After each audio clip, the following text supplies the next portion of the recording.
নমস্কার। ভাবুন তো, আজ আমরা যে পারমাণবিক বোমা, হাইড্রোজেন বোমা বা আন্তঃমহাদেশীয় ক্ষেপণাস্ত্রের কথা শুনি, এসব প্রযুক্তি আবিষ্কারের হাজার হাজার বছর আগেই যদি এমন এক অস্ত্রের কথা উল্লেখ থাকে যার প্রভাবে আকাশ অন্ধকার হয়ে যায়, সূর্যের মতো তেজ ছড়িয়ে পড়ে, ভয়ঙ্কর তাপে জীবজগৎ দগ্ধ হয়ে যায়, এমনকি গর্ভস্থ শিশুও সেই শক্তির অভিঘাতে ক্ষতির সম্মুখীন হয়, তাহলে কি সেই উল্লেখকে নিছক কাব্যিক কাল্পনা বলে উড়িয়ে দেওয়া যায়? নাকি এর আড়ালে লুকিয়ে আছে কোনো গুরুত্বপূর্ণ সংকেত, নাকি কোনো হারিয়ে যাওয়া জ্ঞানের ইঙ্গিত? চলুন এ বিষয়ে আজ জানি এই ভিডিও থেকে।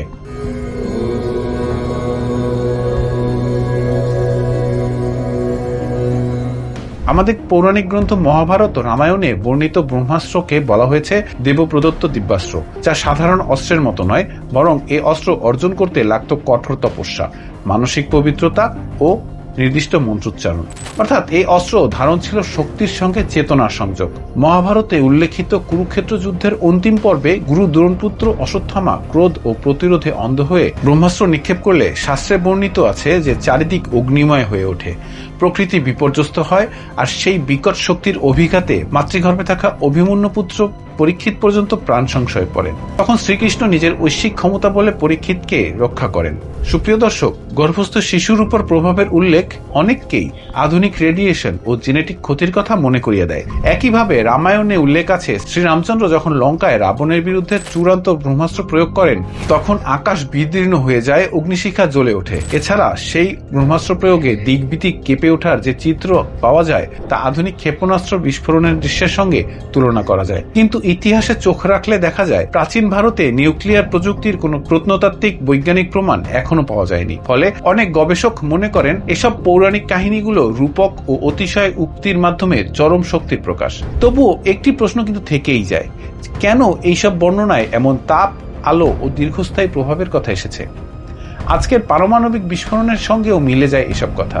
যেমন আমরা বলতে পারি 1945 সালে হিরোশিমা ও নাগাসাকিতে পরমাণু বিস্ফোরণের সময় আমরা কি দৃশ্য দেখেছিলাম। সুপ্রিয় দর্শক, সম্ভবত ব্রহ্মাস্ত্র কেবল শুধু প্রযুক্তিগত অস্ত্র নয়, বরং মানুষের অন্তরে সেই ভয়ঙ্কর শক্তির প্রতীক যা নিয়ন্ত্রণহীন হলে সৃষ্টি ধ্বংসে পরিণত হয়। মহাকাব্যসমূহে স্পষ্ট বলা হয়েছে যে অনুমতি ছাড়া বা ন্যায়সঙ্গত কারণ ছাড়া ব্রহ্মাস্ত্র প্রয়োগ মহাপাপ।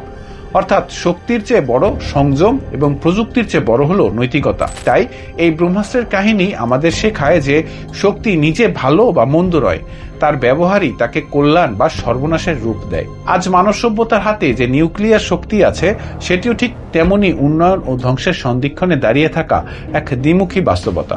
ভিডিওর এই পর্যায়ে তাই প্রশ্নটি এই নয় যে ব্রহ্মাস্ত্র সত্যি পারমাণবিক অস্ত্র ছিল কিনা। প্রশ্নটি হলো, আমাদের সনাতন শাস্ত্র আমাদের শেখায় যে চরম শক্তির উল্লেখ যেমন আমাদের হাজার হাজার বছর পুরনো সনাতন শাস্ত্রে উল্লেখ আছে, তেমনি এই অস্ত্রের ব্যবহার যে ন্যায়ের পক্ষে করতে হয় সেই শিক্ষাও আমাদের সনাতন শাস্ত্র দিয়ে থাকে। তাই আমাদের নিজেদের কাছে প্রশ্ন যে আমরা কি আমাদের শক্তিকে ধর্ম, ন্যায় ও মানবতার অধীনে রাখতে পারছি?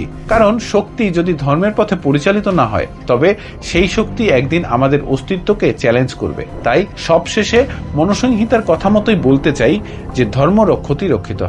অর্থাৎ আমরা যদি ধর্মকে রক্ষা করে আমাদের শক্তিকে প্রয়োগ করি, তাহলে সেই ধর্মই আমাদের রক্ষা করবে। সবাই ভালো থাকবেন।